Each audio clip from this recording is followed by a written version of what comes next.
Mes très chers compatriotes, la guerre qui nous est imposée par nos voisins exige de chacun de nous des sacrifices. C'est le moment de taire nos divergences politiques pour défendre tous rassemblés notre mère patrie. Notre histoire et notre marche commune ont sans cesse démontré que, loin de s'effondrer, notre nation et son peuple ont toujours relevé ce genre de défi et nous en sommes toujours sortis victorieux.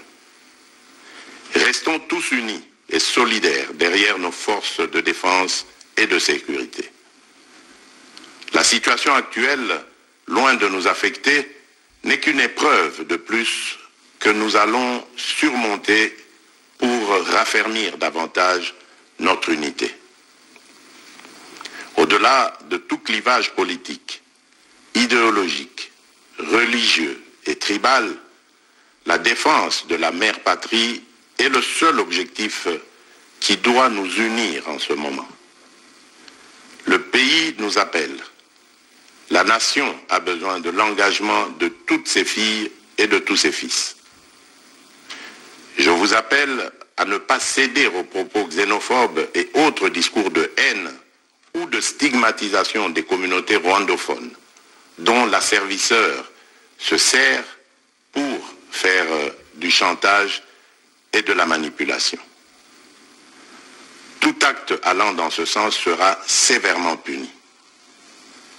En réponse à la forte demande de la jeunesse, j'invite celle-ci à s'organiser en groupe de vigilance en vue d'appuyer et d'accompagner et de soutenir notre forces armées, nos forces de défense dans l'accomplissement de leur noble mission.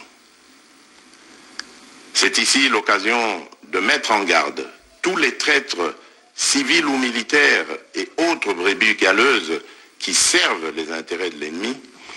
Ils seront exposés à la rigueur de la loi en ayant le juste châtiment que mérite ce genre de comportement.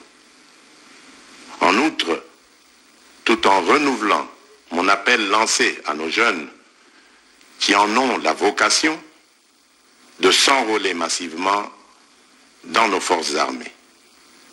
Je réitère l'instruction faite au chef d'état-major général d'accélérer à cet effet la mise en place de centres de recrutement à travers les 26 provinces que compte notre pays. Chers compatriotes, nous devons ensemble avoir conscience que nul autre que nous-mêmes ne viendra sauver notre nation et que cela exige de chacun de nous une mobilisation tous azimuts. Que Dieu bénisse la République démocratique du Congo. Je vous remercie.